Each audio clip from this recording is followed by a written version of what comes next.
এ যেন ব্রিজ নয়, মরণ ফাঁদ। দেখলে মনে হতে পারে বৃষ্টিতে স্বাভাবিকভাবেই চলাফেরা সম্ভব, কিন্তু বৃষ্টির বেহাল দশা পঙ্গুত্ব বরণ করাতে পারে যে কাউকে। বেইলি ব্রিজটি শুধু ঠায় দাঁড়িয়েই আছে, এতে চলার উপায় নেই যানবাহন। তবুও পথ না থাকায় সব যানবাহনই চলছে ঝুঁকিপূর্ণ বৃষ্টি দিয়ে।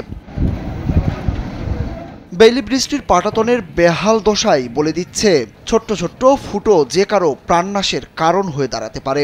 স্কুল কলেজের শিক্ষার্থী ও পথচারীরা পড়ে আহত হচ্ছেন।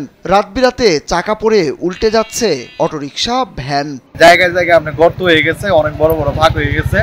তারপরে হয় কি, মোটর সাইকেল নিয়ে আসলে 3-4টা গাড়ি একসাথে ঢুকে তখন দেখা গেছে জায়গা থাকে না, ওই ফাঁকের মধ্যে মোটর সাইকেলের চাকা ঢুকে যায়। ছোট ছোট বাচ্চা ছেলে মেয়েরা স্কুলে যাতায়াত করে, যদি উপর দিকে বা ওরা কথাবার্তা বলতে যদি যাতায়াত করে, তাহলে কোনো সময় দেখা যায় যে বাচ্চা পা আটকে ভেঙে গেছে বা রক্তপাত হইতেছে।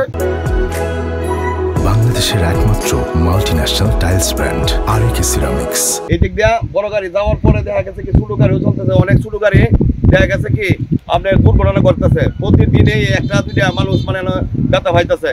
ময়মনসিংহের গৌরীপুর পৌর শহরের বালুয়াখালের উপর নির্মিত এই বেইলি সেতুটি মানুষের মরণ ফাঁদ। 1999 সালে নির্মাণ হওয়া সেতুটির নেই কোনো সংস্কারের উদ্যোগ। এত বছরে ক্ষয় হতে হতে ভেঙে পড়ার উপক্রম হয়েছে। জং ধরেছে স্টিলের পাটাতনে, খসে পড়ছে সেতুর স্টিলের পাটাতনের বিভিন্ন অংশ। ভারী যানবাহন চলাচলের সময় সেতুটিতে ঝাঁকুনি শুরু হয়। এটা খুবই মারাত্মক ঝুঁকিপূর্ণ, কারণ এই মোটরসাইকেল দিয়ে আসি ছোট ছোট ভাঙ্গা, কখন যে এর মধ্যে পড়ে যাবে এবং কখন যে লোকজন আহত হবে এটা কোনো ইয়া নাই। এটি যেন ব্রিজ নয়, এটি একটা মরণ ফাঁদ। ঠিক আছে, তাহলে এটি খুবই ঝুঁকিপূর্ণ, যে কোনো সময় জীবনহানি ঘটতে পারে। তাই জীবনহানি ঘটার পূর্বেই প্রশাসনের পক্ষ থেকে এখানে যেন নাল নিশান টাঙ্গিয়ে দেওয়া হয়। গৌরীপুর ব্যবসায়ী ঐক্য পরিষদের সাধারণ সম্পাদক আলী আকবর আনিস জানান, ব্রিজের কারণে ব্যবসা বাণিজ্যেও পিছিয়ে পড়ছেন তারা। এছাড়া দুর্ঘটনায় যে কারো হাত পা ক্ষতিগ্রস্ত হতে পারে বলে জানান তিনি। এই ব্রিজে গাড়ি চলাচল করার জন্য অনুপযোগী হওয়ার কারণে এখানে একটি ব্যারিকেড দেওয়া হয়েছিল, উপরে স্টিলের ব্যারিকেড দেওয়া হয়েছিল, কিন্তু ইদানিং ব্যারিকেডটি ভেঙে গেছে। এখন হচ্ছে যে সব ধরনের গাড়ি প্রায় চলাচল করছে, কিন্তু সব ধরনের গাড়ি চলাচল করছে, কিন্তু এই চলাচল করার পরিপ্রেক্ষিতে যে কোনো সময় যে কোনো দুর্ঘটনা করতে পারে। ব্রিজের এমন নাজেহালের বিষয়ে বকাইনগর ইউনিয়ন পরিষদের সাবেক চেয়ারম্যান হাবিবুল ইসলাম খান শহীদ জানান, তার সময়ে এই ব্রিজের এমন বেহাল দশা ছিল না। এখন এটি একটি মরণ ফাঁদে পরিণত হয়েছে, তাই এটি দ্রুত সংস্কারের দাবি তারও।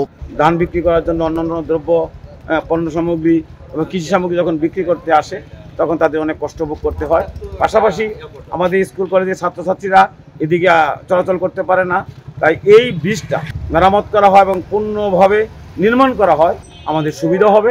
আর উপজেলা নির্বাহী কর্মকর্তা মোহাম্মদ শাকিল আহমেদ জানান, ঘটনাস্থল এরই মধ্যে পরিদর্শন করেছেন তিনি। খুব দ্রুত ব্রিজটি সংস্কার করার আশ্বাস দিয়েছেন এই কর্মকর্তা।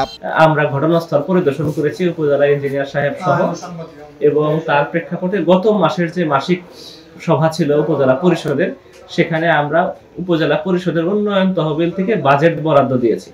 আশা করছি 2-1 দিনের মধ্যে কাজ শুরু হবে এবং খুব দ্রুতই মানুষের ব্যবহার উপযোগী হবে এবং জনভোগান্তি দূর হবে। সেতুটি ঝুঁকিপূর্ণ হলেও পথচারী ও যানবাহন চলাচলে নেই কোনো সতর্কতা। দুর্ঘটনা এড়াতে সেতুর দুপাশে সতর্কতা চিহ্ন দেওয়ার পাশাপাশি দ্রুত সেতুটি সংস্কারের দাবি জানিয়েছেন এলাকাবাসী। সুরজ আহমেদ, কালবেলা।